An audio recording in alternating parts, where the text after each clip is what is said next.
So this is a technique for dequervain's tenosynovitis.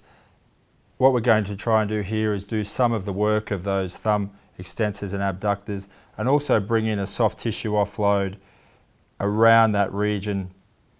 We know that tendons in general don't like a combination of tensile load or overwork with that compressive load. So we're going to try to do a little of each of those things. We're going to start on the thumb and we're going to pull back. If we split the tape down the middle, this will allow us to create a bit of that boxing around that anatomical snuff box. Just round the corners to reduce the lifting and peeling. And then tear the backing paper so that each piece comes off separately, just to make it a little easier on yourself. We're then going to start on the distal phalanx. We want a nice long lever arm that's going to maximise the torque or the work that we can get out of the same force in the tape. And these are going to then run down either side of that anatomical snuff box. So we're going to come into the short position, a little bit of radial deviation, and bring the thumb out. Hold our anchor point, apply our tension, and then stick down.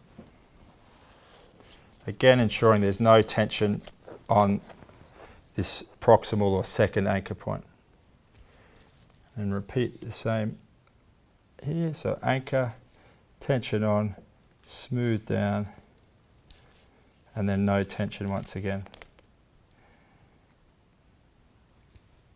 It can be a good idea to lock around the end, although the thumb, we do have quite a lot of contactive tape. It generally does stay fairly well, but because people are putting their hands in and out of pockets and washing hands, etc., using an anchor strip or a locking off strip with a rigid tape or a fix-a-mole can be quite useful.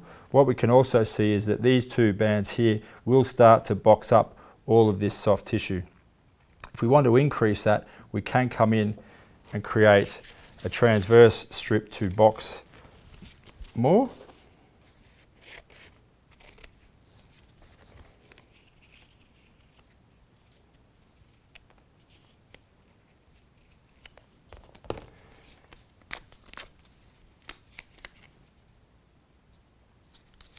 In order to do that, we anchor, we lift all of the soft tissue together, so we're coming this way and towards my thumb to really maximally shorten that, create this big soft spongy area, and then we stick down.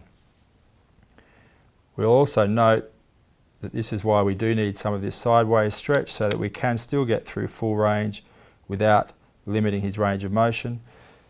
And if anything, it creates another element of rebound or assistance to those extensors and abductors. Another alternative for that boxing can be to create another V coming from the proximal end to distal. And we end up creating a diamond shaped box.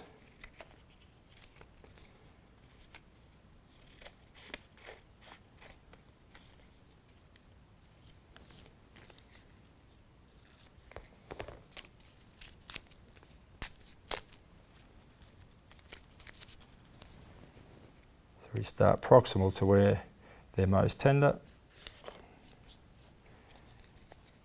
and then we can just come in the reverse direction. So anchor and then stick down. It can be useful where you are overlapping tapes a lot to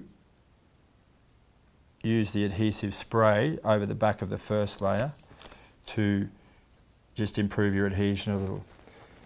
What we'll see now is we get this very this soft spongy area that's reducing that tissue pressure, if you like. We don't have creases or folds of skin under the tape, it's just boxed up all of that soft tissue in between the tape.